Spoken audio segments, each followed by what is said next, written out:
Well, ladies and gentlemen, we now move on to one of the important aspects of today's event, the traditional lighting of the lamp by the dignitaries.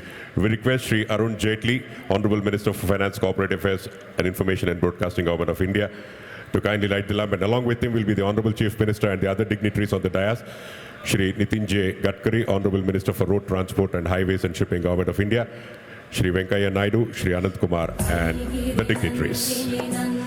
Ladies and gentlemen, lighting of the traditional lamp, which marks the formal inauguration of this mega event, Invest Karnataka 2016. May we all put our hands together and wish all the very best to the entire team, and let us all hoist the flag of success for Invest Karnataka 2016. वर्षिणि दुर्धर धर्षिणि दुर्मुखमर्षिणि वर्षरते त्रिभुवन पोषिणि शङ्कर तोषिणि कल्मषमोषिणि घोषरते तनुजनि रोषिणि दिविसुतरोषिणि दुर्मदशोषिणि सिन्धुसुते जय जय हे Mahishasuramardini रम्यकपर्दिनि शैलसुते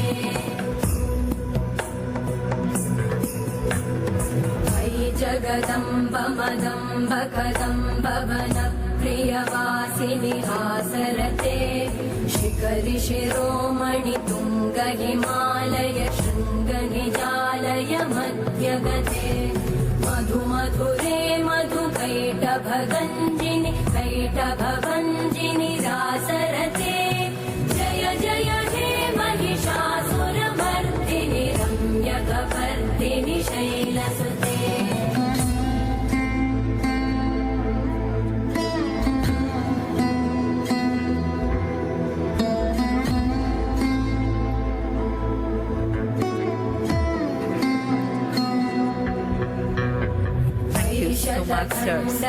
Thank you.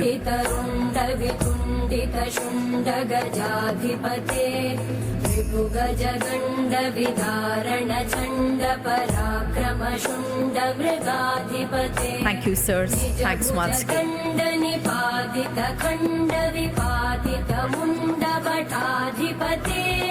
जय जय हे Mahishasuramardini रम्यकपर्दिनि शैलसुते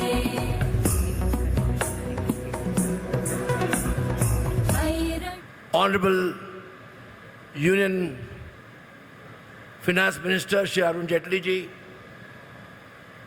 respected Honorable Minister for Urban Development, Government of India, Venkaiah Naidu ji, respected Shri Nitin Gadkari ji, Honorable Minister for Road Transport, Highways, Government of India, respected Anant Kumar ji, Honorable Minister for Chemicals, Fertilizers, Government of India.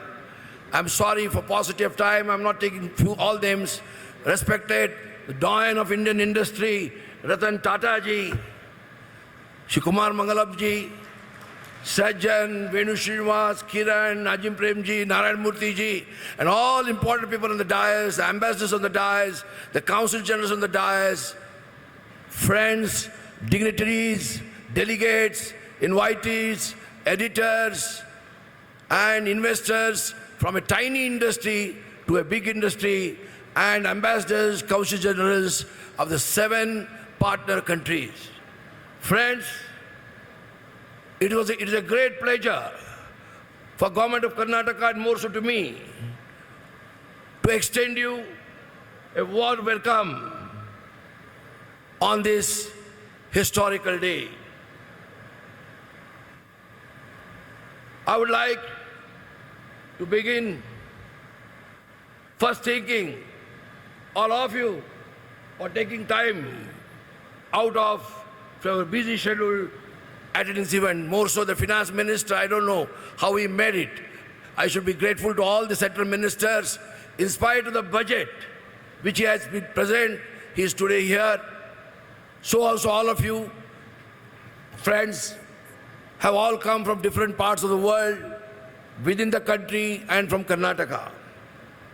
the presence of such a galaxy of visionaries, leaders, ambassadors, council generals, delegates, invitees, editors, press, print, electronic media is a great faith. You are deposed in the strength of Karnataka. Thank you very much. Karnataka, friends, Karnataka has been a pioneer industrialized state in India. I recollect the mantra which we follow. The great Bharat Ratna, Saram M. Vishweshwarya, gave us a slogan, industrialize and or perish. This is the slogan on which we work in Karnataka. Great visionaries like him have shaped the destiny of Karnataka and have helped Karnataka to take the great strides towards technology and technology-led growth and prosperity. Karnataka has always led the industrial transformation of India, right from 25 million ton steel industry, which is largest in India, to the high-tech industry, constituting IT, BT, nanotechnology, aerospace, space, to garments, granite, iron, energy, tourism, fashion, agro-industry, horticulture, floriculture and silk, high-quality general, technical and medical education ecosystem is the existing new world of startups. Karnataka has invented, innovated and invested to lead the future of India. Please understand, Karnataka is to lead the future of India. So Finance Minister should give more attention to Karnataka because we are going to create the future. Indeed, the future is being made. Indeed, the future is being made right now, right here, and that in Karnataka, sir. And I'm sure everybody will have to agree, Karnataka is not the technology capital of India, it is the technology capital of the world. Technology capital of the world, we should understand.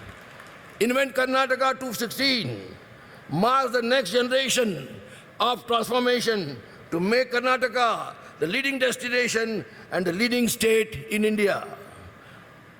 Our strategy is based upon conclusive policies, existing high-quality infrastructure, massive investment in human capital, fit of the 21st century, consistent and transparent tax policies, responsive administration, and globally comparable ease of doing business environment. We are striving very hard to make Karnataka the best state of doing ease of business. Recently, we have amended Section 109 of Land Reforms Act under the leadership of my Chief Minister, his directions, and we are giving you not only purchase permission, we are making it deemed conversion. The strength of a state is its people.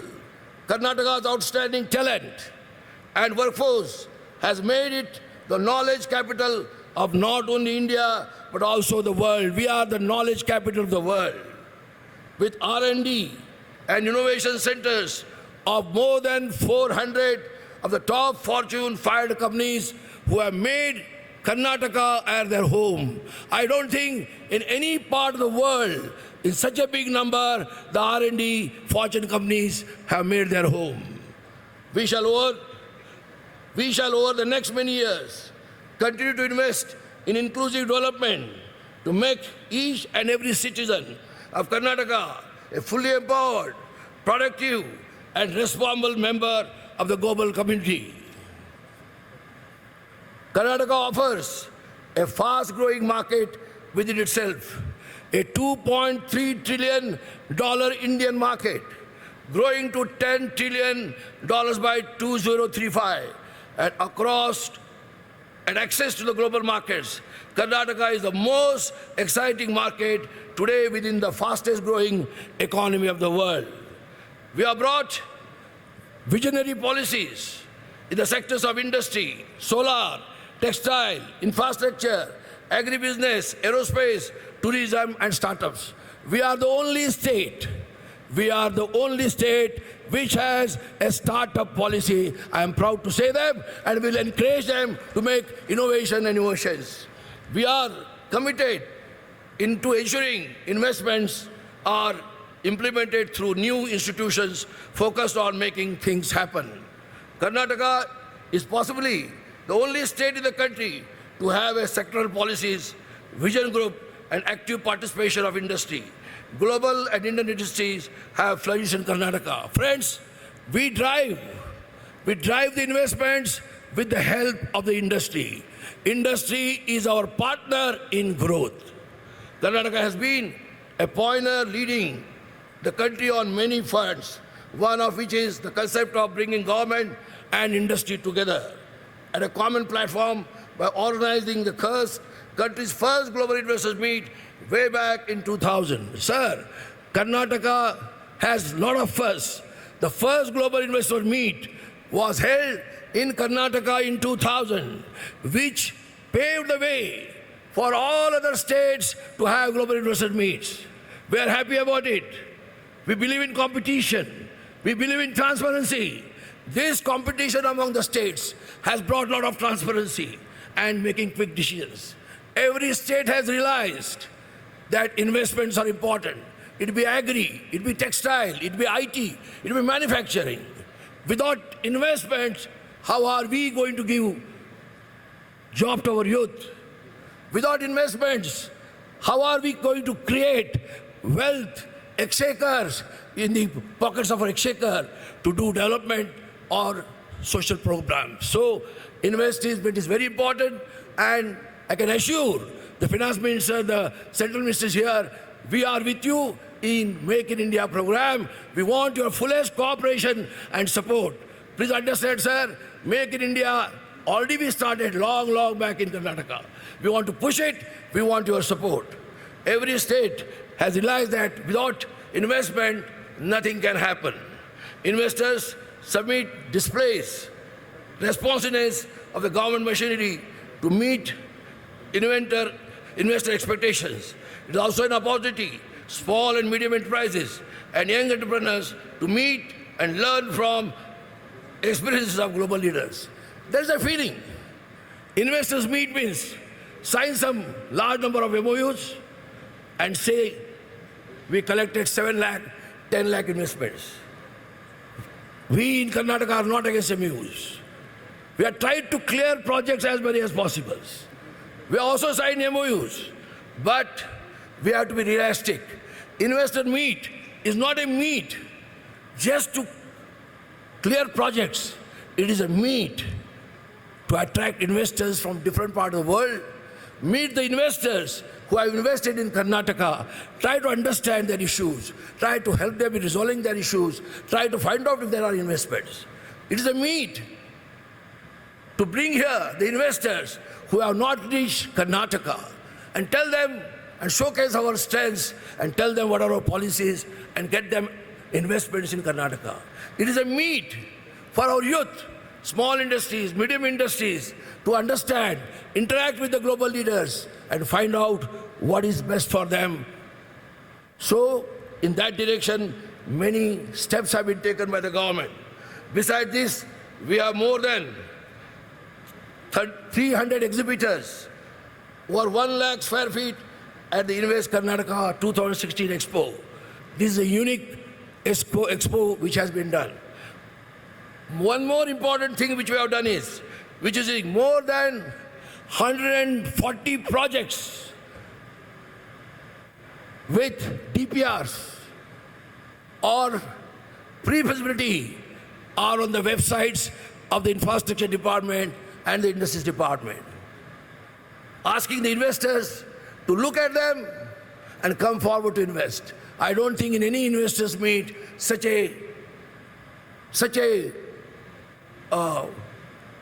number of projects were put on the websites after doing this exercise. I call upon the investors to go through these projects, and if somebody is interested, we can take it forward. Over the 2 days, a total of 26 sector thematic and country sessions have been organized in which nearly 5,000 delegates have registered. 50% of them are SMEs, entrepreneurs, including women entrepreneurs and startups. Friends, Invest Karnataka is not about investment alone.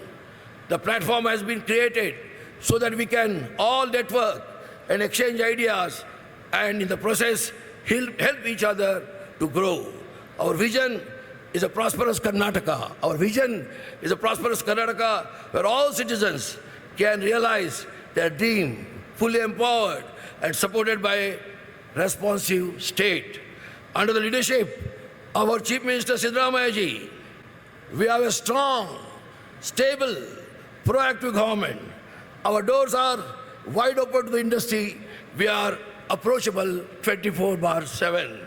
Friends, Karnataka holds the key to India's future, and Invest Karnataka 216 is the beginning of a new era or a new journey. After we announced Invest Karnataka 216, our government has received tremendous response from investors, both new and existing, and for which I am thankful to them. Lastly, thanking you all, I have a message. Friends. You are all aware of the strengths of Karnataka. Thank you for those who have invested. Thank you also to those who are not invested and who are looking at Karnataka. I assure you of the fullest cooperation, support. My Chief Minister also feels that industry, investment, agri have to come. And he has told us, go all round the clock. Go all the way to attract investments. So what do you have to do? What you have to do? Please listen to me. This is the message of Karnataka. Invent in Karnataka. Innovate in Karnataka. Invest in Karnataka, because the future of India is being made in Karnataka. With this, I conclude. Thank the gentleman of the dais, I'm very sorry if there has been any inconvenience to anybody. I apologize. Please cooperate. Thank you for your tremendous response. Jai Hind, Jai Karnataka. On behalf of all of us, it's our pleasure to request the Honorable Minister for Finance, Corporate Affairs and Information and Broadcasting Government of India, Shri Arun Jaitley, to deliver the inaugural address. Devi aur sajjano, swagat kijiye, Shri Arun Jaitley. The Honorable Chief Minister of Karnataka, Shri Siddaramaiah ji,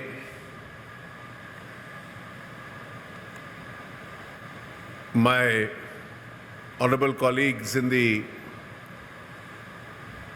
Union Cabinet, Shri Venkaiah Naidu ji, Shri Nitin Gadkari ji, Shri Anand Kumar ji,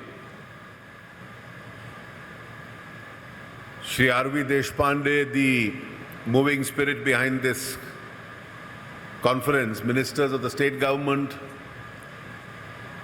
leaders of the industry,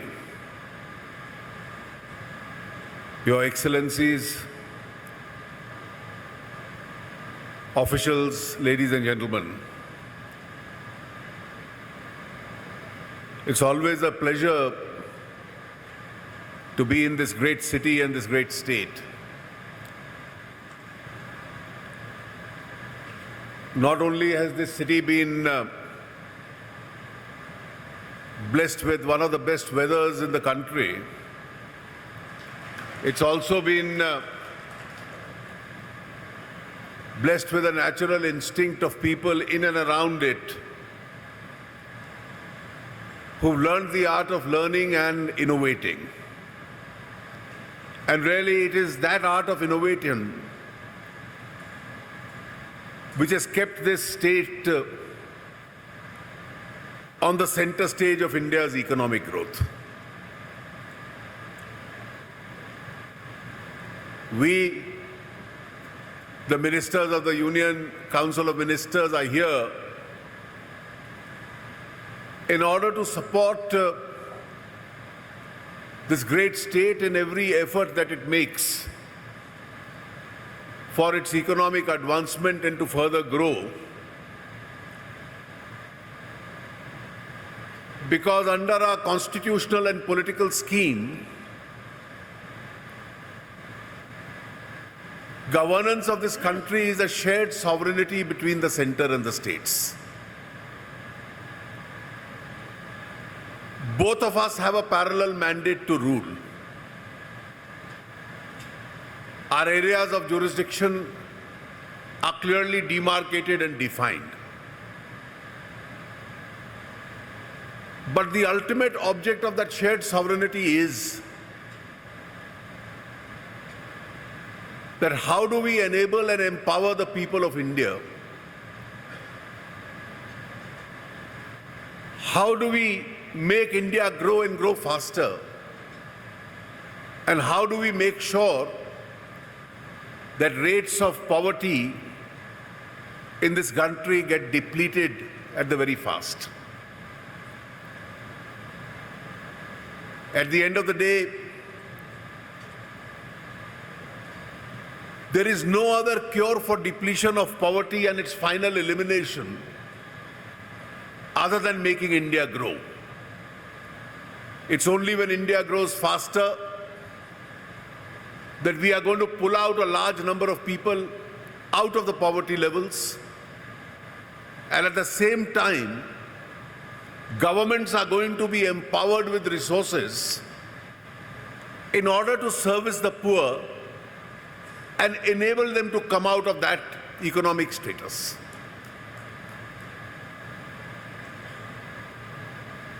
We've had an experience this year, and it's a very pleasant experience, of visiting several states in India where such global investor meets are being organized.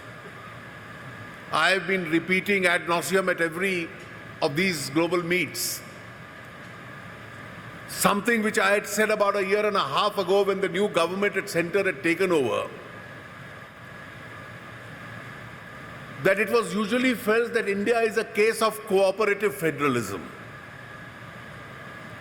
India is a case where center and the states have to compete with each other, then cooperate with each other in order to make that cooperative federalism brings out a model of economic governance in the country. But in a challenging world, we have also become a country where there is now competitive federalism. Each one of the states in India is now competing with another state in order to make sure that it can attract investment. Of course, there are some states and regions which are geographically disadvantaged. And it becomes our duty at the center to come to the aid and help of those regions.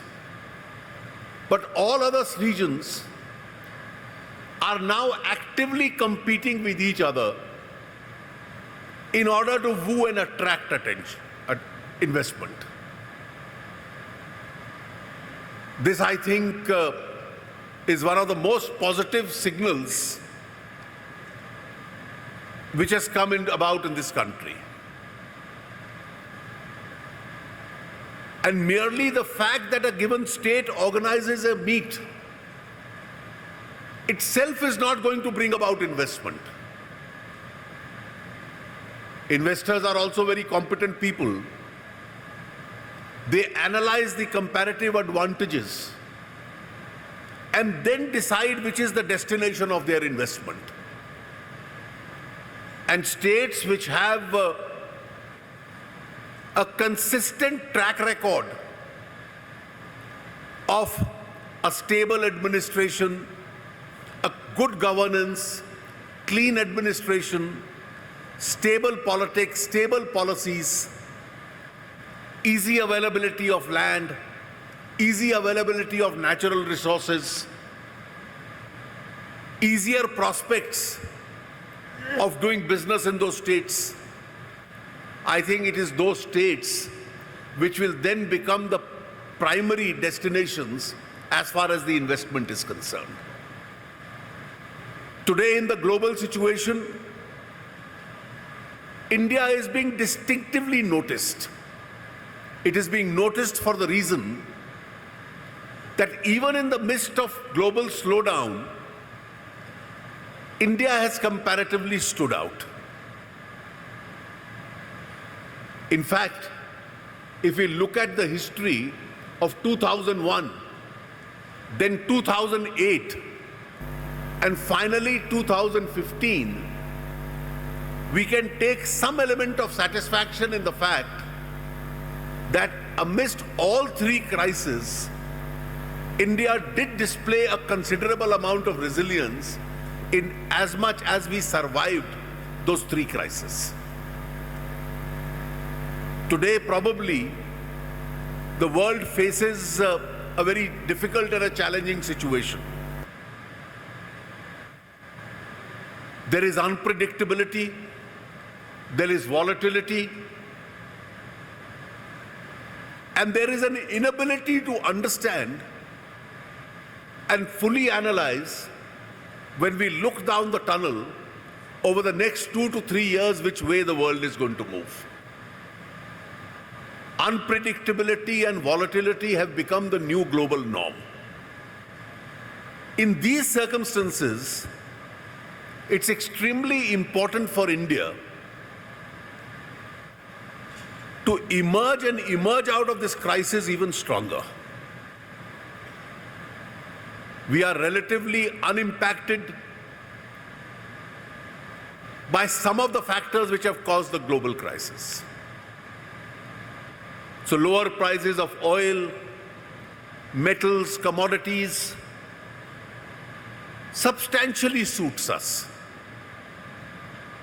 It indirectly impacts on us because it shrinks our exports. It makes our markets more volatile. It makes our currency more volatile. But compared to the rest of the world, we are still on a much higher and a stabler footing. Nobody could have expected China to grow indefinitely at a double-digit growth rate. And therefore, the Chinese have also lowered their new normal. Their slowdown itself doesn't directly impact us except for those indirect consequences that I mentioned. Under these circumstances, when comparable economies are struggling, we have an important and a powerful opportunity ahead of us in order to make sure that our own domestic economic systems are strengthened. And in this strengthening, we have been able to maintain a macroeconomic data and situation which is far more favorable than what it has been in the past. And that's what makes us, as India, the fastest growing economy in the world. But that does not mean that we don't have our own shares of sleepless nights. We do. We still have the challenge of improving upon our private sector investment, our rural demand, investing in our rural areas, because our agriculture in the last 2 years, in the absence of a good monsoon, has faced difficult situations. And in this situation where the world investors are looking at India, I think it's an important challenge for India to respond, and respond in one voice. We can never allow our federalism or our democracy to become an obstacle. We have to make sure that it remains our strength. And therefore, easier decision making, easier passage of laws, easier taking of the reform measures are all factors which are going to attract investors and attract their investment, so that instead of merely looking at India as the fastest growing economy in the world, they find it even more lucrative to invest in India. And when they decide to invest in India, they are obviously going to invest in regions where they feel which have a progressive history. And when they look at this, it is here that Karnataka has to stand out. And while I compliment the state for having taken this initiative, I think one of the greatest challenges before Karnataka is going to be that given its natural advantage, given its first-rate human resource, given the natural technology inclination of entrepreneurs in Karnataka, who have already put this city and this state on the world map, Karnataka has to grow at least 2 to 3% ahead of India's GDP. Karnataka has that capacity, and I think it is that capacity which we have to fully realize through the potential of this investors' meet and the people who are going to bring in investment. Mr. Deshpande was reading out a long list of advantages that Karnataka has. Of course, you have a first-rate human resource. You've been leaders as far as education is concerned. Some of the best institutions in the country are located here. And therefore, you will continue to produce that best human resource available in India. As I said, one of the best things that happened to Karnataka over the last 2 to 3 decades was, even in the age of regulated economy, some wisdom dawned on this country and we decided to leave the IT sector alone. And because we left the IT sector alone, free from any interference of the government, they prospered and they served us well. They became, in fact, a face of India's growth and growth potential. Now, in this situation, with a first-rate human resource, with innovations coming naturally, with startups growing naturally in the state, with a lot more potential in aerospace, I think it is about time that we also made an effort to bring in the normal course large manufacturing industries as far as the state is concerned. Manufacturing is where jobs are. And I think with a good agriculture, a good services sector, it is this sector which really has to forge ahead. And if we are able to concentrate on this with the natural advantage of R&D centers worldwide coming into the state, I think we can exploit all these potentials and really convert Karnataka into a destination of investment, of economic activity, of growth of this country. And I think every rupee that goes into Karnataka's investment goes into India's growth.